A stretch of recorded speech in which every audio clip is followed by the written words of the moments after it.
Well, welcome back to the Carlos Speaks podcast. It has been way too long. I think my last episode, season two, episode one, with my mom, had to be like 8 or 9 months ago. And thank you to everyone who uh, surrounded my mom with love, the outpouring of support and encouragement that she received for sharing her story, telling her truths, and letting a lot of women know that they're not alone in the traumas that they face. Um, Meant the world to her. And I am inspired. I am phenomenally inspired by my mom. Her ability to tell her truths in such a shameless way, um, to loosen the shackles of others, has always amazed me. That's my A1 day one. Um, that's my dog. So thank you for all of you that supported that episode. I want to say that episode got almost 1,000 listens, um, and a crazy amount of downloads and shares. So thank you so much for that. All right. So much has happened. So much has happened over the last um, almost year since episode two. Um, Firstly, let's talk about why this is season three. Um, because season two only had quite literally one episode in it, and that was the episode with my mom. And I believe that some things happen the way that they're supposed to happen. I believe that. Um, I believe that all things happen the way they're supposed to happen, but I do believe that there are some things where our choices and our decisions affect the outcome versus the outcome that was supposed to happen. I believe that. But in regards to season two, it was a season, right? It did what it's supposed to do. It connected with people, um, and I do believe it freed some people from themselves. So shout out to my mom for that. This is season three, truly because I'm in an entirely new place in my life, within myself. And if you're watching on YouTube, quite literally a new physical place as well. Um, so today we're going to be discussing um, a very sensitive topic. I believe it's sensitive. Um, and I laugh because the setup that my followers or subscribers rather or supporters rather on YouTube are seeing has been curated by a woman, right? Um, I am surrounded by phenomenal women, my friends, family, community, pastor, whole nine. And I say that because women that love you will not let you carry yourself beneath a particular level of quality, right? So somebody reached out, one of my friends reached out, and they're like, "Hey, cool, you got a podcast. Cool, you're garnering attention. That's beautiful.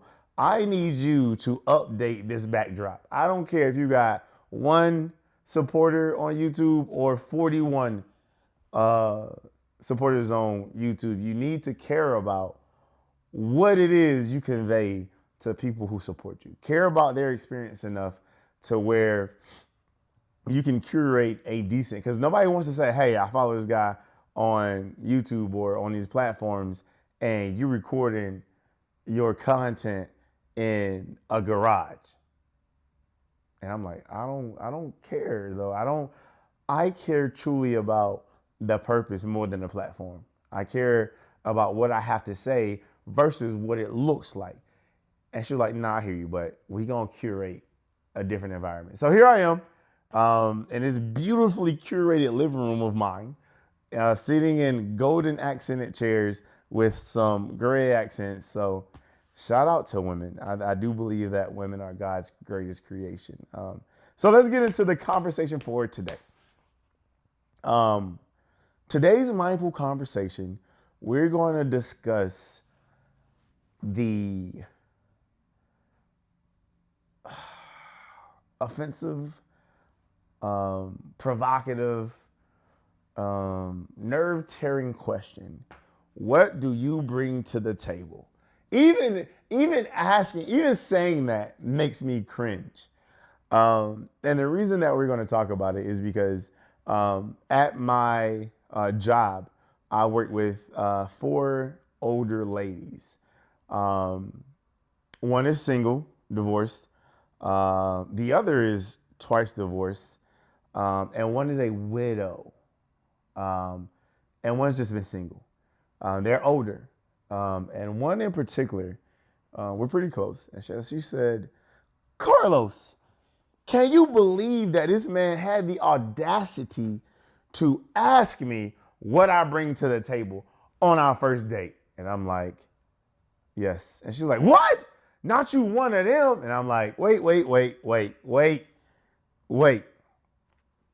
Let me explain my yes. And so she was like, all right, I'm hear you out.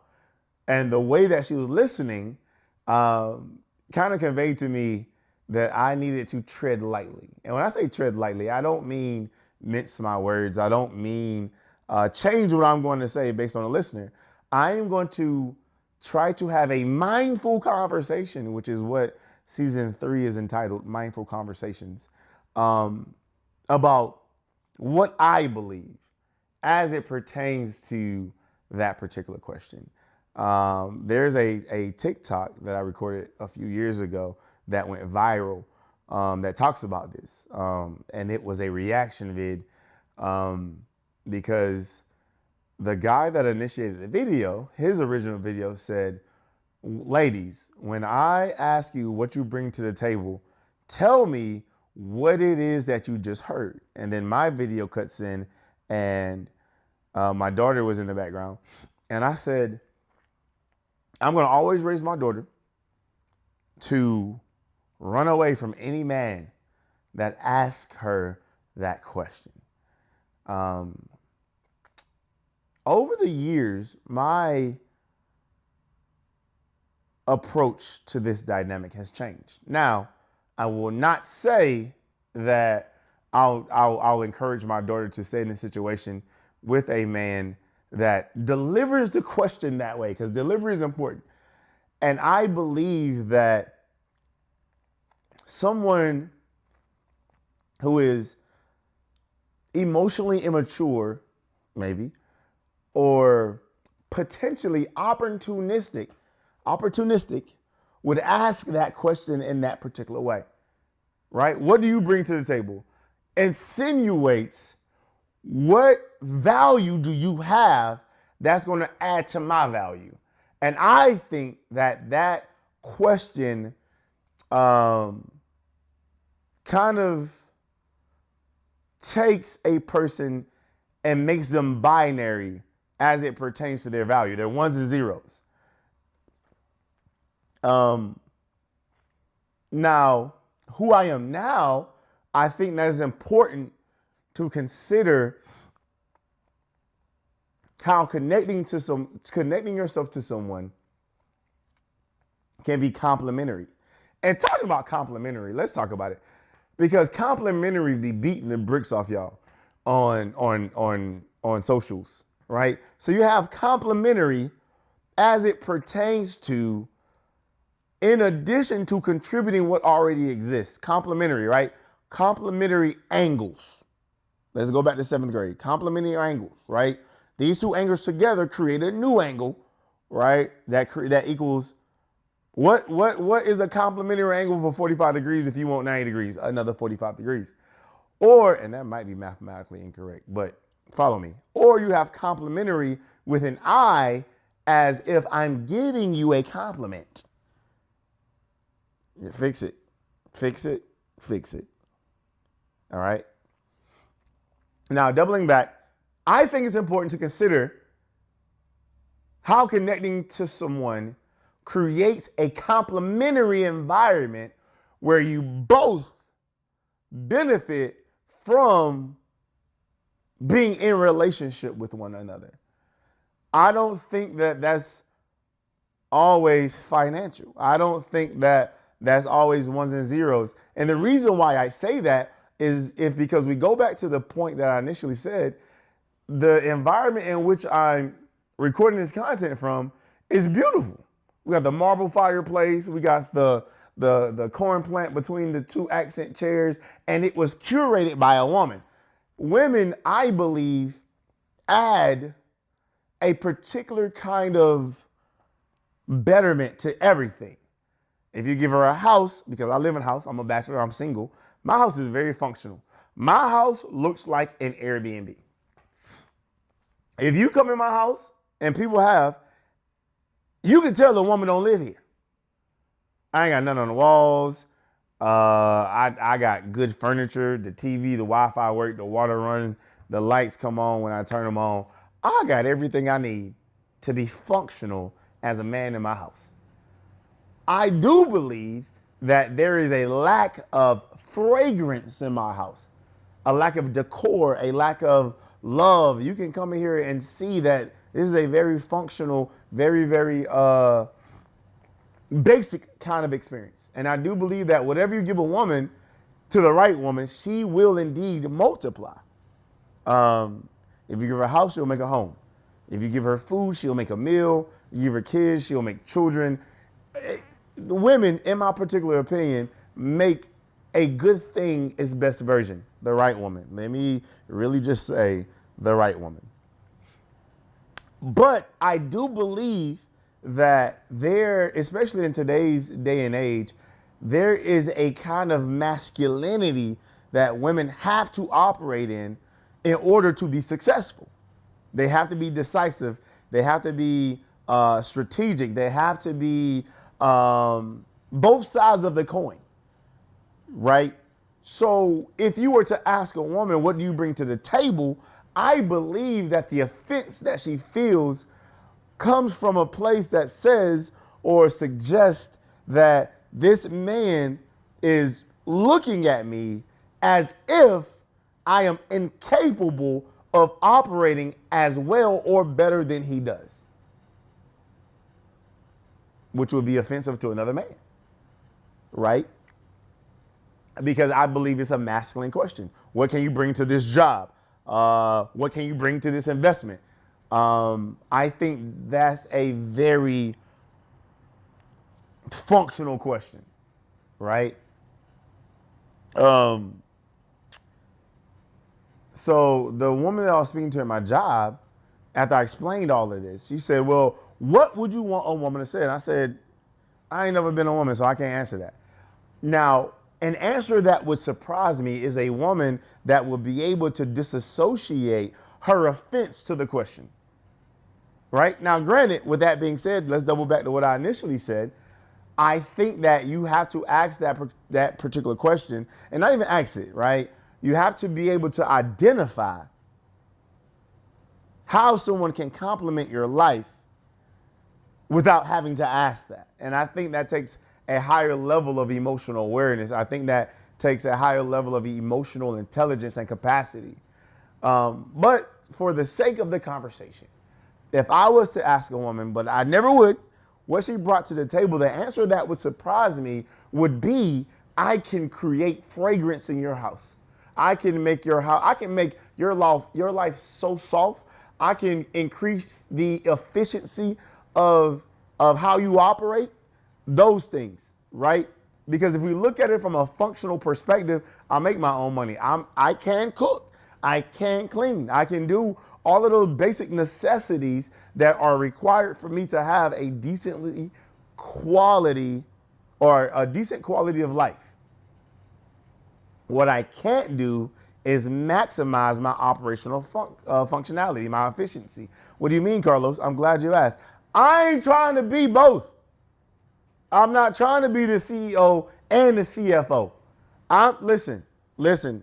Over the years, I have come to realize that if I meet a woman that I'm attracted to who has if I meet a very strong, independent, autonomous woman, baby, you say you want what? You want to do 70-30? You want to do 100-0? How you want to cut the cake? because I'm going to go get this money as long as I can come back to a well-ran house. And I think that that's the duality of it that a lot of us miss.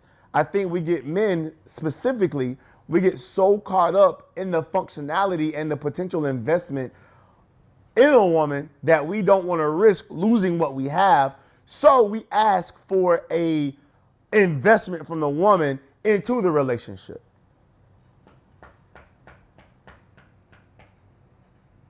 I believe that I'm sound enough that if a woman does not want to, because women can do whatever they want, does not want to split the bills, but she's willing to run the house, I'm going to work.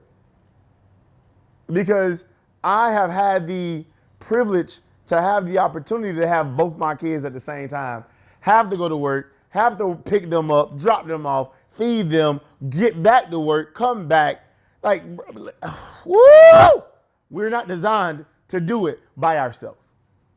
So with that being said, as a man, if I want partnership, if I want togetherness, then I have to be willing to disassociate myself, right, from the fear of investing in the wrong person. I know I'm talking good, and I hope I'm freeing somebody in this. Because if I remove that fear, then I'm free to create an open and loving environment where I don't have secret or hidden agendas. I don't have the idea that I can't trust who I'm with financially, because I think that financial intimacy is more sacred to us than sexual intimacy. I'll get naked with you, but I ain't gonna show you my bank account. I'll get naked with you, but I ain't gonna show you where my money goes. So if we can get to a place on both sides of this where we can disassociate the idea that our value is only as good as the amount of money we make, because you can be a terrible person and make a lot of money. Now, a lot of men are terrible men with a lot of money, and money also gives us the opportunity to live out our desires. So it gives us the opportunity to see who we really with, how they really treat you, right? And the argument might be, well, I'd rather cry in a Porsche than a Honda Accord. I understand that. But if the Honda Accord is paid off because we did it together, give me the Honda Accord. Then the insurance is going to be lower. So today's mindful conversation is trying to devolve or remove the offensiveness or the provocation associated with the idea of what we bring to the table.